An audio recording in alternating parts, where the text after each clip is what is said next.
Hi all, welcome back to the channel and another build video. So today we're going to be continuing with the Fanhome Ducati GP23 build. We're going to be doing stages 36, 37 and 38.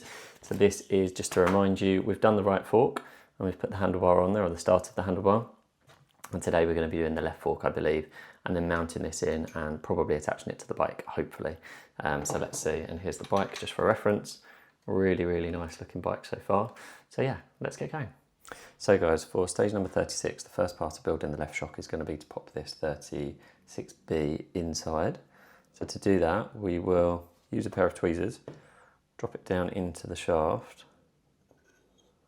as far as we can, and then we can use the lower piston to just get it into position, and then we can see that it's properly seated, which looks good. Up next, what we want to do is pop the spring onto this one. But before we push this in, we want to put this other ring inside the lower part here, like so. Just push that so that it's flush so you won't see it. And what that's going to do is just stop this shock wobbling about. Now we can pop the shock in, and then we're ready to screw in the two screws from the side. But if you remember correctly, before we put the screws in, we just need to clear these holes. So the best way of finding out where the holes are is just to get your finger and just push roughly on it, and you'll see that I've got a little indentation there. So I can actually see where exactly my screw is, and then I will just cut around. And as I've said before, I would try and get all of that vinyl out of the way, because I did strip one screw actually doing this. If the vinyl gets caught on the screw, you can very easily strip the screw, so you do have to be quite careful. And also on that one, I've just nicked the vinyl slightly, but it'll be fine. There we go. Perfect. So then what we're going to do is pop this shaft back in. Spring's already in there, but I'm just going to try and align these ridges with the screw holes. So vaguely this way. Then let me get a screw ready, and then I'll be able to see exactly where I want to put it, and I can screw it in. In fact, we don't need oil because this screw is just going to sit in that ridge. Actually, I will use a little bit of oil because it's got to go through the metal first. So I can see the gold. Where's the ridge? There's the ridge. So I can see the gold. And then I can't. So I think that is the ridge there. So it's just, try that. Let me get this screw in first, actually. Slightly. It's quite difficult actually to get these aligned perfectly, if I'm honest. Right, so I've got a little bit of purchase on there. I'll just get that vaguely aligned by eye. And then we'll see if we're in the right place, which I think we are. But it doesn't move, which is not in the right place then. Let me back that one out so that I can do the other one visually, which is what I did last time and is a better plan. So on this side we can see exactly what we're doing. So we want to be, you can see I missed it there. So let's line it up before we put the screw in. So I can see gold and now I can't. So I think we are exactly in the right place at this point. Try and hold it still while I get this in.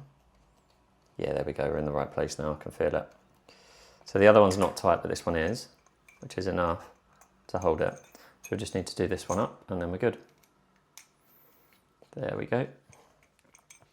Perfect, and that is all there is to do for stage 36. For stage 37, what we're going to do, we're going to pop the brake reservoir onto this caliper for the left-hand side. So that just goes on exactly the same as the other side.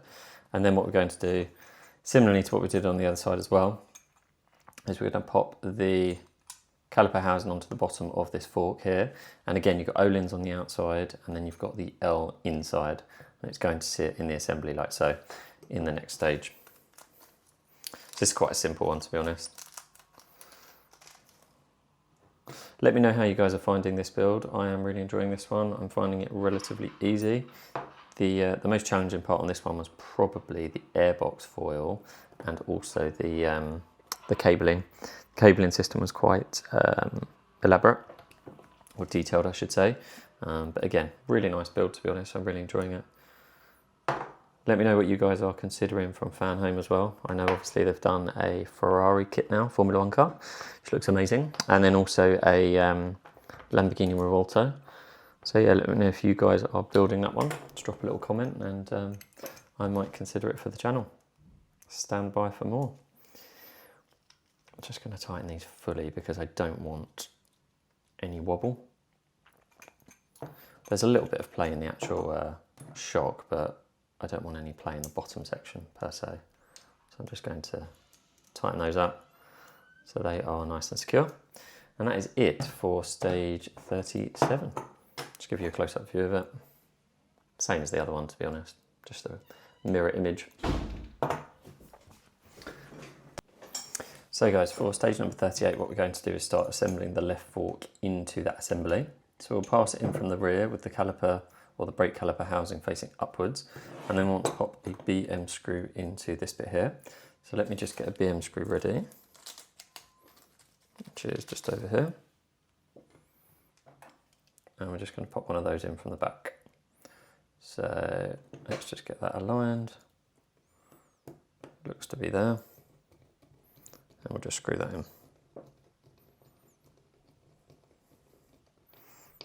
And we'll do that tight so that it's nice and secure. And then we've got that. That's looking really quite nice. Up next, we're going to slide the handlebar over the front of this assembly, turn the assembly round, and again we want to put another BM screw in the front of the handlebar just to keep the handlebar attached. So again, we're just going to try and line that up, get that fixed into place, which should sit about here somewhere. There we go, found the hole. These holes are quite easy to find, which is good. And I've got no oil on these screws and it's actually going in really easily. So that's positive. There we go. And then we've got two handlebars on our assembly now. It's looking awesome so far, guys. Right, up next, what we want to do is start adding this top plate section. So the top plate is going to screw in from the front side, like so. So I'm just going to try and hook it over the top on both sides, which is easier said than done. There we go. It's just a bit difficult to get the alignment exact, and then it'll push it down like that. And you can see on the top it's got a lovely carbon effect. And then what we want to do is add two BM screws into these top sections here, just to keep that fixed in. So I'll put one in this side, and one in on the other side.